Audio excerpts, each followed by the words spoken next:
Assalamualaikum warahmatullahi wabarakatuh. Perkenalkan, nama saya Niken Eliana dari Psikologi E. Sebelumnya saya mohon maaf kepada Bapak Ibnu Hajar Ansori karena di video sebelumnya saya salah materi, dan di sini saya akan menjelaskan tentang sombong dan iri hati dalam perspektif hadis dan psikologi.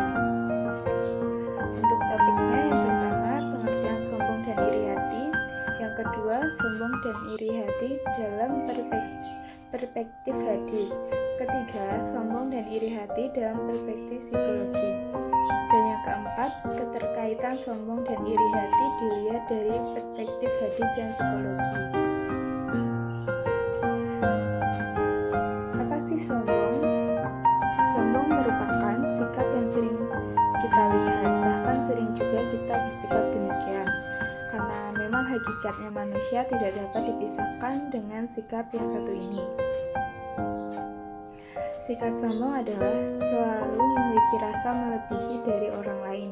Sikap sombong juga merupakan ketika seseorang merasa lebih unggul dari orang lain, lebih kaya dari orang lain, lebih pintar dari orang lain, atau memiliki kelebihannya, maka sikap sombong itu akan muncul baik itu disadari atau tidak.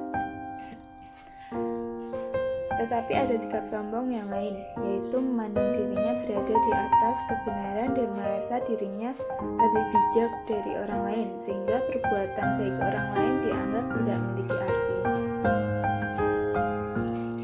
Contohnya, jika kita melihat orang lain sedang berbuat baik, berkegiatan sosial, membantu masyarakat, atau sedang berbagi sembako kepada rakyat, janganlah memandang dengan sinis, lalu mengkritisi seolah-olah kita jauh lebih baik dari orang yang sedang berbagi tersebut. Padahal sebenarnya kita tidak berbuat apa-apa. Orang yang sombong selalu merasa dirinya sempurna dan akan memandang dirinya berada di atas orang lain. Pengertian iri. Iri adalah suatu perasaan tidak menyenangkan. Emosi menyakitkan ditandai dengan perasaan rendah diri, permusuhan, dan kebencian yang dihasilkan oleh kesadaran bahwa orang lain atau kelompok orang lain memiliki objek, tingkat sosial, atribusi, atau kualitas diri yang dia miliki dan dia menginginkannya. Iri hati merupakan sikap manusia yang membenci ketika orang lain mendapatkan sesuatu yang melebihi darinya. Sifat iri hati sendiri terbagi ke beberapa jenis. Yang pertama, iri hati yang berusaha menghilangkan kenikmatan yang diperoleh orang lain dengan perbuatan buruk, baik melalui perkataan maupun perbuatan. Yang kedua, iri hati yang berusaha mendapatkan kenikmatan orang lain tersebut untuk kepentingan dirinya sendiri. Dan yang ketiga yaitu iri hati yang berupaya hanya untuk mencabut kenikmatan yang diterima orang lain tanpa ada keinginan untuk mendapatkannya. Justru yang ketiga inilah iri hati yang paling buruk dan berbahaya. Sombong dan iri hati dalam perspektif hadis. Dalam perspektif Islam, penyakit hati sering diidentikan dengan beberapa sifat buruk atau tingkah laku tercela: sombong, iri hati, arogan, emosional, dan seterusnya. Allah SWT telah mengingatkan hambanya untuk menjauhi iri dan dengki. Salah satu peringatan tersebut tercantum dalam Al-Quran surat An-Nisa ayat 23 yang berbunyi, "Dan janganlah kamu iri hati terhadap apa yang dikaruniakan Allah kepada sebagian kamu lebih banyak daripada sebagian yang lain." Quran surat An-Nisa ayat 23. Rasulullah juga bersabda, tidak boleh iri kecuali dalam dua hal: seorang yang Allah berikan Al-Quran kemudian ia membacanya sepanjang siang dan malam, lalu orang yang iri itu berkata, kalaulah aku diberi kepandaian seperti orang itu, niscaya aku lakukan sepertinya. Dan seseorang yang diberi harta lantas dia memperbelanjakan dengan haknya, lalu orang yang iri itu berkata, kalaulah aku diberi harta si fulan, niscaya aku lakukan seperti yang dilakukannya. Hadis riwayat Bukhari.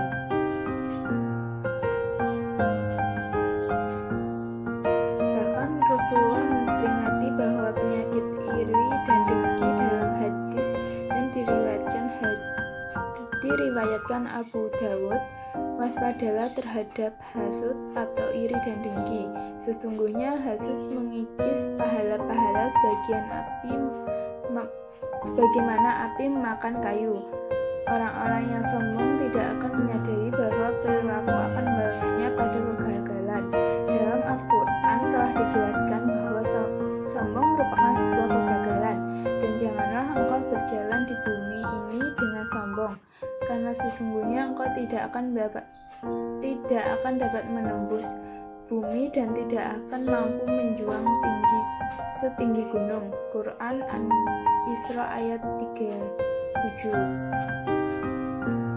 Rasulullah menempatkan orang-orang sombong pada kelompok orang yang zalim dan zina. Sebagaimana Rasulullah SAW bersabda, seseorang yang selalu angkuh atau merasa tinggi dengan dirinya sendiri, maka ia dicatat bersama orang-orang yang sombong. Kemudian azab yang menimpa mereka akan menimpanya. Hadis Tirmidzi.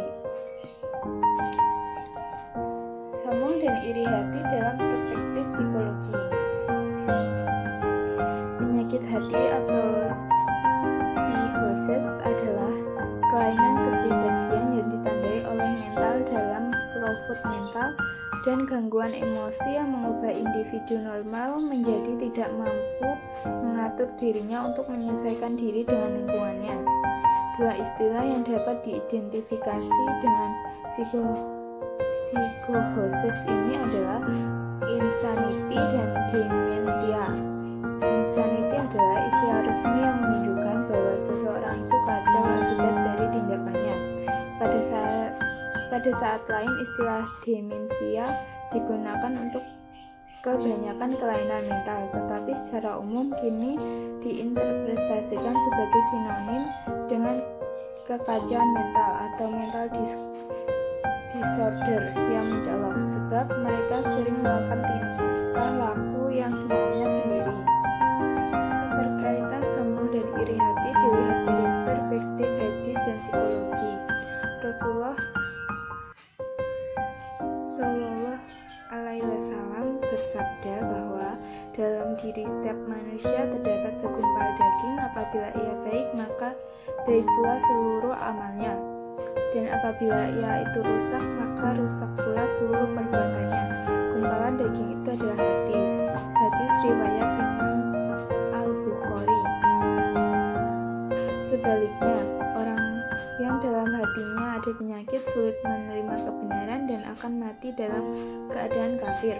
Orang-orang yang di dalam hati mereka ada penyakit, maka dengan surat itu bertambah kekafiran mereka, di samping kekafirannya yang telah ada, dan mereka mati dalam keadaan kafir. Surat Al-Taubah ayat 125. Oleh karena itu, penyakit hati jauh lebih berbahaya daripada penyakit fisik, karena bisa mengakibatkan kesengsaraan di neraka yang abadi.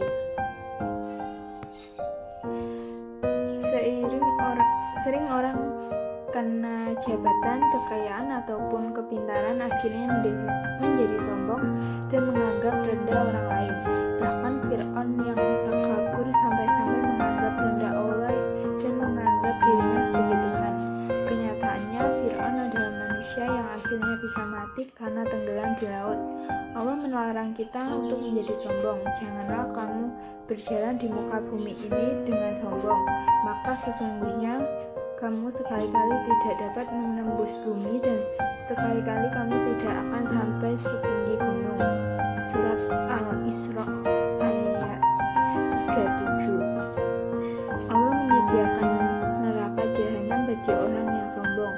Masuklah kamu ke pintu neraka jahanam sedangkan kamu kekal di dalamnya, maka itulah seburuk-buruk tempat bagi orang-orang yang sombong. Surat Al-Mu'min ayat 76. Allah melarang kita iri pada yang lain karena rezeki yang mereka dapat itu sesuai dengan usaha mereka dan juga sudah jadi ketentuan Allah. Dan janganlah kamu iri hati terhadap apa yang dikaruniakan Allah kepada sebagian kamu lebih banyak dari sebagian orang lain, karena bagi orang laki-laki ada bagian dan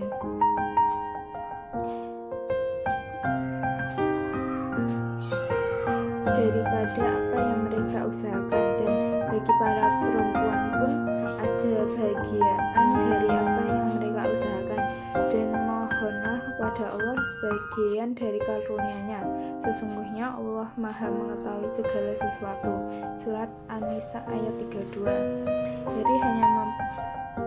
Iri hanya boleh dalam dua hal, yaitu dalam hal bersedekah dan ilmu. Tidak ada iri hati kecuali terhadap dua perkara, yaitu seorang yang diberi Allah harta lalu dia belanjakan pada jalan yang benar, dan seorang diberi Allah ilmu dan kebijaksanaan lalu dia melaksanakan dan mengajarkannya. Hadis riwayat Bukhari. Jika kita mengagumi milik orang lain agar terhindar dari iri, hendaklah mendoakan agar yang bersangkutan dilimpahkan berkah. Kita tidak boleh sombong dan iri, karena saat kita lahir kita tidak punya kekuasaan apa-apa. Kita tidak punya kekayaan apa-apa, bahkan pakaian pun tidak. Kecerdasan pun kita tidak punya, namun karena kasih sayang orang tualah kita akhirnya jadi dewasa. Begitupun saat kita mati, segala jabatan dan kekayaan kita lepas dari kita. Kita dikubur dan